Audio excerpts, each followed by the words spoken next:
Hello everyone, welcome back to my channel.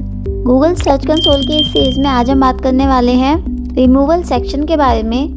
पहले हमने Google search console की series में 2 वीडियोस कवर किए थे, जिसमें हमने एक में परफॉर्मेंस सेक्शन को कवर किया था। अगर आपने वो वीडियो नहीं देखी है तो वो आप चैनल पे अपलोडेड है, वो आप देख सकते हैं। उसके बाद हमने साइट मैप सेक्शन के बारे में डिस्कस किया था कि साइट मैप वेबमास्टर में कैसे सबमिट करते हैं, साइट मैप कैसे जनरेट करते हैं, उसमें अगर कुछ इश्यूज आते हैं तो वो कैसे सोल्व होते हैं, तो वो किस तरह से काम करता है।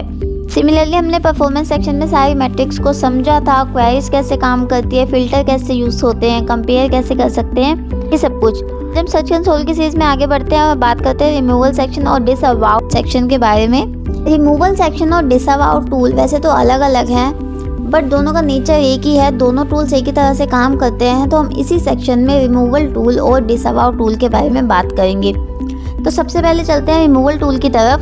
गूगल सर्च कंसोल में टेम्परेरी यूआरएल को रिमूव करने का ऑप्शन देता है, बट वो परमानेंट रिमूव करने का कोई भी ऑप्शन अभी तक गूगल नहीं देता। अगर हम गूगल से कोई भी यूआरएल परमानेंट रिमूव करना चाहते हैं तो हम सिंपली नोट इंडेक्स टैग का यूज़ अपने वेब पेजेस में कर सकते हैं। यहाँ रिमूवल सेक्शन में हमें 3 ऑप्शन दिख जाते हैं: temporary removals, outdated content, safe search filtering. इसका सिंपल सा मतलब है टेम्परेरी रिमूवल कि गूगल से अगर हम कोई भी यूआरएल टेम्परेरी रिमूव करना चाहते हैं तो वो यहाँ पे यूआरएल को मेंशन करके हम 6 मंथ के लिए गूगल से उसे रिमूव कर सकते हैं।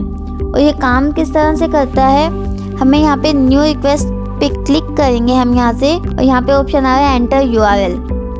उसके साथ हमें 2 बटन का ऑप्शन मिला हुआ है, remove this URL only and remove all the URL with this prefix. इसका सिंपल सा मीनिंग है कि या तो आप एक स्पेसिफिक वेब पेज को गूगल से रिमूव करना चाहते हैं, या कुछ भी यूआरएल बन रहे हैं, या आपका डोमेन डालने के बाद कुछ भी यूआरएल बन रहे हैं, या कुछ स्पेसिफिक कैटेगरीज के यूआरएल बन रहे हैं, वो सब आप रिमूव करना चाहते हैं, तो ये सेकेंड ऑप्शन आप चूज़ कर सकते हैं। यहाँ पे जब हम कोई भी यूआरएल एंटर करते हैं, लाइक यहाँ पे मैंने अपना कोई वेब पेज का यूआरएल एंटर किया, नेक्स्ट में वो मुझे यहाँ पे ऑप्शन देगा एक बार प्रीव्यू करने का। तो आपको यहाँ पे यूआरएल एकदम अच्छे से मेंशन करना है और आपको क्लियर आइडिया होना चाहिए कि आप क्या मेंशन कर रहे हैं। अगर आप यहाँ पे सिर्फ अपना डोमेन नेम मेंशन कर देंगे तो ये आपके सारे यूआरएल्स को ही गूगल से रिमूव कर देगा। यहाँ पे ऑप्शन देगा एक बार प्रीव्यू करने का, उसके बाद आप सबमिट रिक्वेस्ट करके यहाँ से यूआरएल्स को रिमूव कर सकते हैं। उसके बाद अब हम चलते हैं आउटडेटेड कंटेंट की तरफ। आउटडेटेड कंटेंट में हमें कोई रिक्वेस्ट का ऑप्शन नहीं मिलता, हम कोई पेज को यहाँ से हटा नहीं सकते, कुछ नहीं। आउटडेटेड कंटेंट का मतलब है अगर कोई भी हमारा यूज़र, कोई भी हमारा वेब पेज विजिटर हमारे कंटेंट को रिपोर्ट करता है आउटडेटेड या अडल्ट कंटेंट रिपोर्ट करता है, तो उस केस में यहाँ पे हमारे पास रिक्वेस्ट आती हैं उन पेजेस को हटाने की, उन पेजेस को रिमूव करने की। यहाँ पे सेफ सर्च फिल्टरिंग में भी लाइक किसी में सेफ सर्च का ऑप्शन होता है, या अडल्ट कंटेंट को तो आपने पब्लिश कर रखा है, वो अगर उनको रिपोर्ट कर देते हैं तो यहाँ पे हमें वो यूआरएल शो होने लगते हैं। अगर यहाँ पे कुछ भी आपको शो नहीं हो रहा है तो आपकी वेबसाइट पे ऐसा किसी ने भी कुछ रिपोर्ट नहीं किया, कुछ भी इशू नहीं है। तो ये बात थी रिमूवल सेक्शन के बारे में। होप अब आपको क्लियर आइडिया हो गया होगा कि हम रिमूवल सेक्शन को सर्च कंसोल में किस तरह से यूज़ कर सकते हैं। अब हम बात करते हैं डिसअवाउ टूल के बारे में।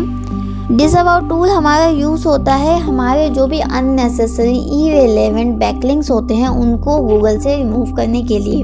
जैसे कई बार हम अपनी वेबसाइट का ऑडिट करते हैं, किसी भी टूल के थ्रू करते हैं, वहाँ पे हमें देखने को मिलता है कि कुछ ऐसे बैकलिंक्स बन रहे हैं जो कि हमने नहीं बनाए हैं, बट वो बैकलिंक्स हमारी वेबसाइट के लिए हार्मफुल हैं।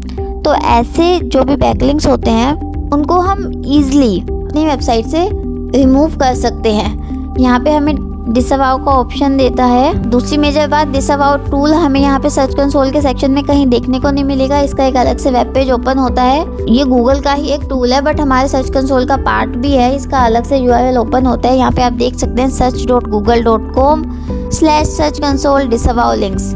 तो आप इस यूआरएल का यूज़ करके अपने वेबसाइट के जो भी हार्मफुल बैकलिंक्स हैं उनकी एक लिस्ट बना के उनको डिसअवाउ कर सकते हैं। अब हार्मफुल बैकलिंक्स को आप एनालाइज कैसे करेंगे? आप जब भी अपने बैकलिंक्स का ऑडिट करते हैं तो आप देख सकते हैं कि कुछ ऐसे बैकलिंक्स बने होते हैं जो कि अडल्ट वेबसाइट से आ रहे होते हैं, कुछ ऐसे बैकलिंक्स होते हैं जो कि सीरियसली आपकी वेबसाइट को हार्म कर सकते हैं, और जो आपने नहीं बनाए होते। तो आप ऐसे बैकलिंक्स की लिस्ट बना सकते हैं और यहाँ पे अपलोड डिसअवाउ लिस्ट, यहाँ पे आप क्लिक करके अपनी जो भी लिस्ट है आपकी वो ऐड कर सकते हैं और यहाँ से डिसअलाउ कर सकते हैं। लेकिन आपको इसके लिए क्लियरली आइडिया होना चाहिए कि कौन से बैकलिंक्स आपकी वेबसाइट को सीरियसली हार्म कर सकते हैं। सिर्फ उन्हीं बैकलिंक्स को आप यहाँ से डिसअलाउ करिए। और ये इररिलेवेंट टॉक्सिक बैकलिंक्स को हटाने के लिए काफ़ी यूज़फुल टूल है और काफ़ी हेल्प भी करता है हमारी वेबसाइट की अथॉरिटी को बनाए रखने में। तो ये कंसेप्ट था रिमूवल और डिसअलाउ टूल के बारे में। होप आप सब लोग को ये क्लियर आइडिया हो गया होगा कि हम किस तरह से यूज़ कर सकते हैं।